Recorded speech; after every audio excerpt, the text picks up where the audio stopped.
Buenos días, mi nombre es José Barrientos, soy profesor en la Universidad de Sevilla, donde también dirijo un proyecto de filosofía aplicada en prisiones y soy el coordinador de la asignatura de filosofía para niños en esta propia universidad. A continuación les voy a exponer una serie de contenidos sobre algunas experiencias de filosofía para niños y niñas en contextos de vulnerabilidad, en contextos de riesgo de exclusión social, y luego vamos a establecer una serie de conclusiones. Por lo tanto, paso a exponerles un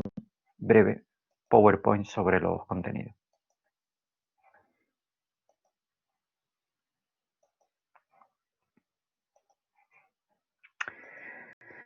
Bueno, como les comentaba, vamos a hablar de experiencias de filosofía con niños y niñas en barrios estigmatizados. Aquí tienen mis datos de contacto, tienen mis redes sociales.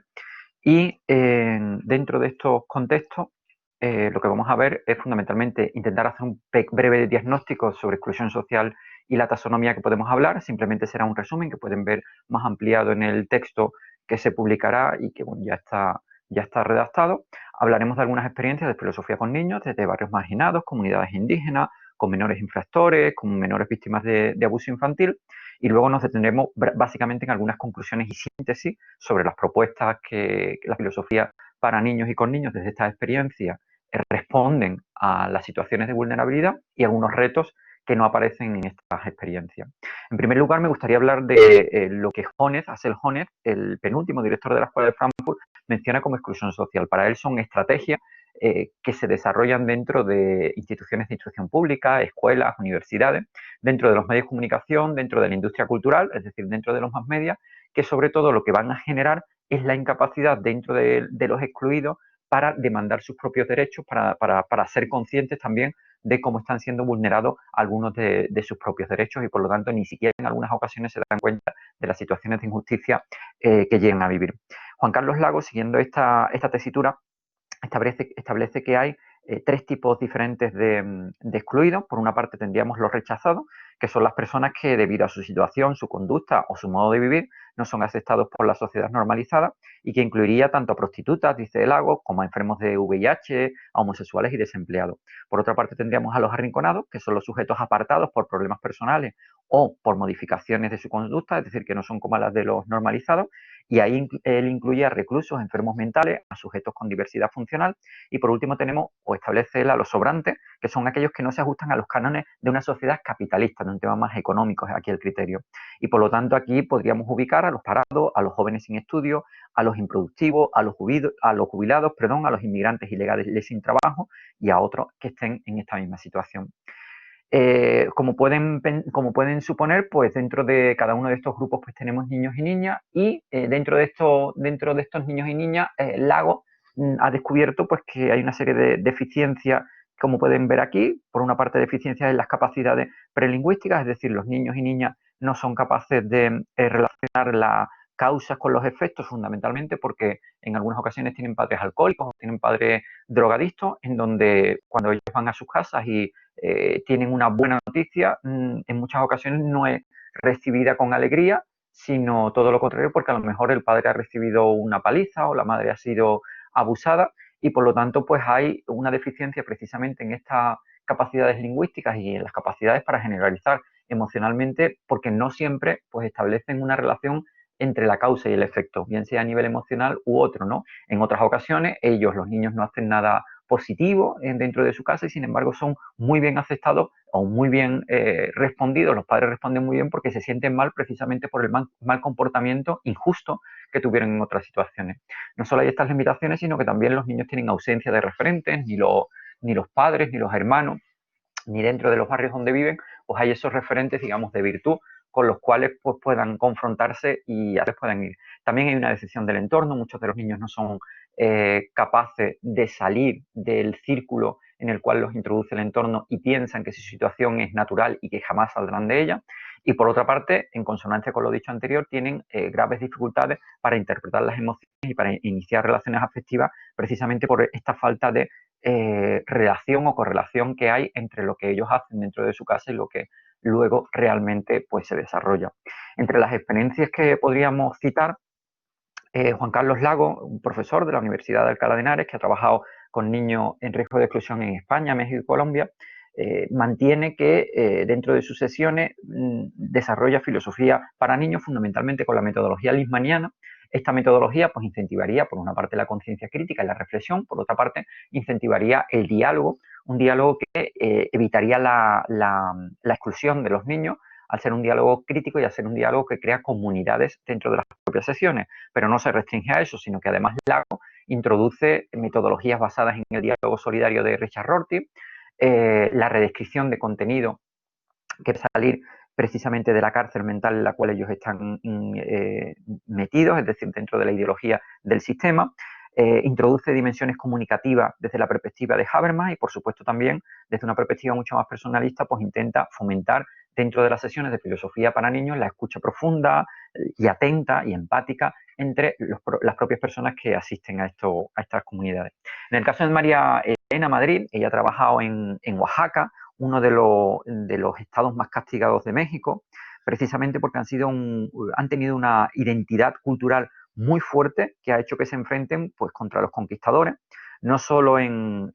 tiempos presentes, sino ya desde tiempos muy antiguos. Se enfrentaron los propios zapotecos contra otro tipo de comunidades, como por ejemplo los náhuatl, y es algo que todavía aparece en festividades como la Guelaguetza, que se celebra a finales de julio, donde diversas comunidades indígenas pues se desarrollan. Los problemas fundamentales que ella se encontró con los niños eran, por una parte, la incongruencia entre la realidad económica que aparecía en las novelas de Lindman y la realidad de Oaxaca. Por ejemplo, en algunas novelas aparecen algunos personajes rechazando determinado regalo, y para una comunidad que, además de tener esta fuerte carga personal, es una comunidad bastante pobre, pues había esta incongruencia, ¿no? También había una incongruencia ideológica cuando dentro de las novelas pues, podía aparecer personas que no respetaban a los ancianos, lo cual pues entra en liza con comunidades zapotecas o otras comunidades oaxaqueñas, en donde la figura del anciano es una figura crucial dentro de las sesiones. Y además había otro problema, que era que normalmente los niños, pues no, aunque hablaban español, este no era su primer idioma, sino que su primer idioma era un idioma indígena, por lo tanto tenían que hablar en un segundo idioma. ¿Cuál fue la metodología de trabajo? Fundamentalmente la metodología leishmaniana. Utilizó el descubrimiento de Harry, pero además añadió otras metodologías como inventar historias, transcribir sueños, o inclusive desarrollan determinadas actividades como las visitas del pasado, donde se utiliza fundamentalmente el teatro, y por último desarrolla una exposición de dibujos con los trabajos que los niños y niñas están realizando dentro de las propias sesiones. No es la única que desarrolla trabajos en comunidades indígenas, sino que también tenemos a María Teresa de la Garza, a Juan Carlos Lagos, al cual ya me he mencionado, o a Juan Moreno, que trabajan precisamente en el sur de México, en la zona de Chiapas, y a través de un programa donde se integran a alumnos de la Universidad Autónoma de Chiapas y a colaboración de la Universidad Iberoamericana de Santa Fe, pues desarrollan también la metodología de Lindman, y además tiene el aliciente de que con estos alumnos pues desarrollan una serie de cuentos basados en las tradiciones indígenas y un manual pedagógico para que con este material puedan seguir trabajando dentro de estas sesiones. También Eugenio Echeverría, uno de los pilares de la filosofía para niños, con la Garza en México, desarrolla con infantes, en este caso con hijos alfareros. Y otra experiencia muy interesante es la de José Escurdia, en este caso en el norte de México, en Chihuahua, que trabaja con algunas comunidades rarámuri, con una comunidad rarámuri, que tienen problemáticas muy específicas, es decir, son comunidades en donde en algunas ocasiones su sustento está basado en el narcotráfico, en el sentido de que ellos cultivan la flor de la marihuana, donde la droga es algo muy normal dentro de la infancia. Desde los 10, 11 años tenemos allí niños que se están drogando, donde el abuso infantil también es bastante normal, y donde además está el problema de las migraciones hacia los Estados Unidos. Los objetivos que se planteó Escurdia precisamente en esta situación fueron, dentro de las sesiones, incentivar la autonomía personal de los niños, teniendo en cuenta que en algunas ocasiones pues había un abandono precisamente por la situación de penuria por la que atravesaban los rarámuri, el promover la reflexión crítica, lo cual servía también para que los niños en esa tierna infancia pudieran tener herramientas para luchar contra el consumo de drogas, o contra directamente empezar a ser adictos a la droga. Y además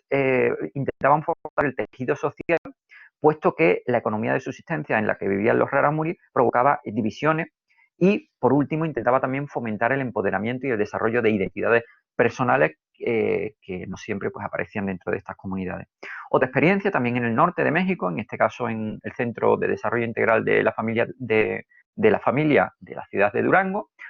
Sonia Barraza y Homero López, como ven aquí, desarrollaron una serie de sesiones de filosofía para niños con 13 madres, en este caso, de entre 15 y 23 años, que habían sido objeto de maltrato, es decir, habían sufrido violación cuando eran niñas, maltrato físico, inclusive algunas habían sido prostituidas por sus propios familiares. Bueno, pues desarrollan una metodología lismaniana basada en este caso en la novela de Hannah, que es una de las novelas donde precisamente se trata el tema de la exclusión social y el abuso. Y el objetivo es entablar diálogos y reflexiones filosóficas sobre sus experiencias, sobre las experiencias de las niñas y adolescentes con las que se trabaja, dentro de un espacio propio llamado comunidad de indagación, como tienen aquí, por lo tanto se iría también dentro de esta propia metodología. Otra de las actividades interesantes que desarrolla el Grupo Marfil, acrónimo de Marginación y Filosofía, en Bogotá, en Colombia, que trabajaron con menores infractores y que tienen en cuenta, en este caso, que su población con la cual están trabajando son personas que han sido afectadas por la pobreza debido al capitalismo, un capitalismo que a pesar de que les vende productos y les vende la necesidad de comprarlo, sin embargo luego no les deja entrar dentro de los cauces de la sociedad. En este sentido, y teniendo en cuenta sus necesidades, ellos trabajaron un pensamiento crítico, como en otras ocasiones, pero también trabajaron un pensamiento ético-social, es decir, la mejora de la relación entre los activos con el fin de luchar contra la violencia social, la construcción de identidades. También estuvieron intentando trabajar teniendo en cuenta de que estos grupos de niños en muchas ocasiones estaban abandonados y no tenían condiciones familiares para esta construcción de su propia identidad. La lucha contra la estigmatización, teniendo en cuenta de que en muchas ocasiones ellos mismos se estigmatizaban entre ellos, y de hecho Santiago y Beltrán en un texto dicen, comentan y cito que lo más fuerte es el proceso de estigmatización entre estos niños al considerar marginal a todo habitante de una vivienda en condiciones de habitabilidad, atribuyéndole los aspectos deficitarios. Por ejemplo, a los villeros no les gusta trabajar, son vagos, tienen hijos con cualquiera y después los dejan tirados por ahí sin siquiera darles de comer, cuando en realidad había clara evidencia del grado de heterogeneidad de los pobladores debido a la diversidad de situaciones que coexisten en los márgenes. Es decir, en muchas ocasiones eran etiquetados cuando realmente la situación pues era diferente. ¿Cómo trabajaron? Pues con estas pautas metodológicas que ven aquí, en las sesiones se leía un texto, se intentaba ubicar ese texto de una forma crítica dentro del ambiente que ellos trabajando, se generaba un diálogo con el otro para fomentar la comunidad, para fomentar este pensamiento ético-social, una comunidad que, como decimos, está muy fracturada y en última instancia, en último paso, se incentivaba el diálogo con uno mismo para deconstruir la estigmatización y fomentar la construcción de la propia identidad, como veíamos antes.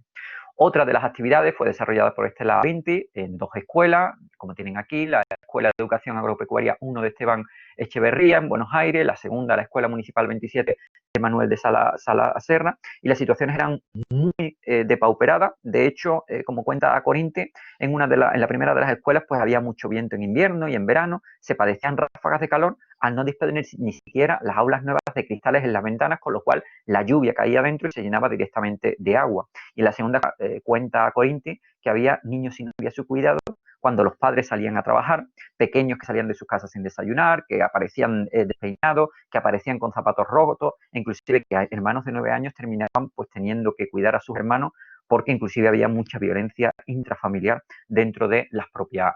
casas. Y fundamentalmente, como veían aquí, pues se trabajó con la metodología Lisma y desde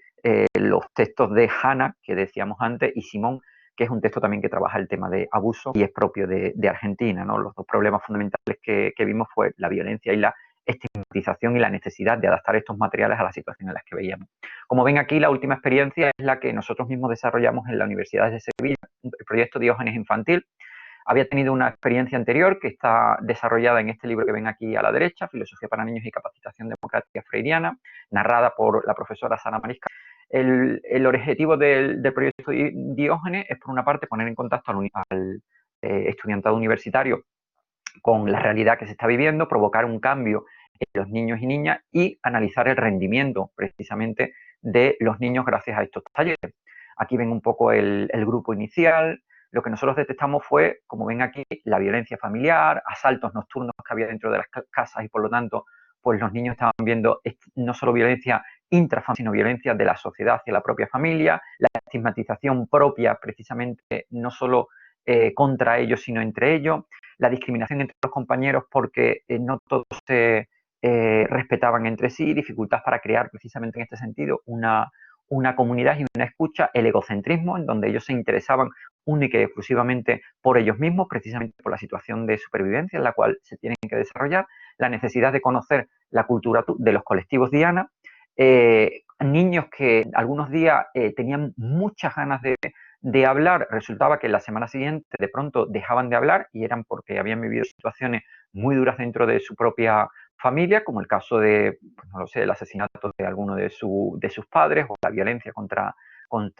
la madre o contra el propio padre. Y luego pues nos enfrentamos también a la ideología del niño bueno que desarrollaban los educadores, que impedía el desarrollo del pensamiento crítico y que sobre todo facilitaba entre los educadores esa idea de que los niños tenían que estar bien, que no tenían que entrar en determinados temas, lo cual entra en lista con la idea de una filosofía para niños, de una filosofía con niños que intenta desarrollar el pensamiento crítico en cualquier tipo de tema y donde no hay palabras ni temas prohibidos. Desarrollamos 3 tipos de talleres, que no me da aquí tiempo de desarrollar, talleres de preparación, talleres integrales y talleres autónomos. Y bueno, aparte de esta, pues ha habido otras experiencias como la de Rita Pedro en Portugal, Cifris, que ha trabajado con la metodología Lisman, en este caso dentro de prisiones con las adultas, no con niños. Y por último, pues podríamos hablar de la experiencia de José Carlos Velasco y Alesa Alfonsín en una casa hogar dentro de Ciudad de México. Conclusiones, y con esto acabamos. Bueno, fundamentalmente, Jones dice que los mecanismos de exclusión social integrarían estos 5 puntos: la desverbalización, que implicaría la incapacitación de las personas para desarrollar sus propios pensamientos y para exponerlos de una forma adecuada, e inclusive para darse cuenta de cómo están siendo manipulados; la represión institucional de las tradiciones culturales y de los procesos de resistencia, es decir, todas aquellas comunidades que se resistan serán tildadas como violentas y por lo tanto serán excluidas, serán estigmatizadas. Se intenta también evitar la comunicación y el entendimiento entre los propios grupos para excluirlos y para evitar que entre todos pues, consigan objetivos comunes. A nivel individual no se conseguiría. Disecar los intereses políticos sociales de los asalariados mediante compensaciones materiales, es decir, fundamentalmente lo que se le va a decir a aquellos que están luchando con determinados motivos sociales, se le va a decir que son gente violenta, como decíamos antes, y sobre todo se le va a decir a la sociedad que si mantenemos a estos grupos con poder, al final lo que se va a romper es la sociedad del bienestar en la cual ellos están, con lo cual se enfrenta a la sociedad frente a estos grupos. Y, en última instancia, fomentar intelectuales, también filósofos, que adoptan una perspectiva externa, una perspectiva más apartada de la realidad social y, por lo tanto, gracias a eso, pues no se incentiva el pensamiento entre estos grupos porque hay una diferencia entre aquel que desarrolla teóricamente el pensamiento crítico dentro de su despacho y la realidad que necesita el pensamiento crítico, pero que no tiene esos agentes junto a ello. Como pueden suponer, todo esto puede ser ayudado con las tendencias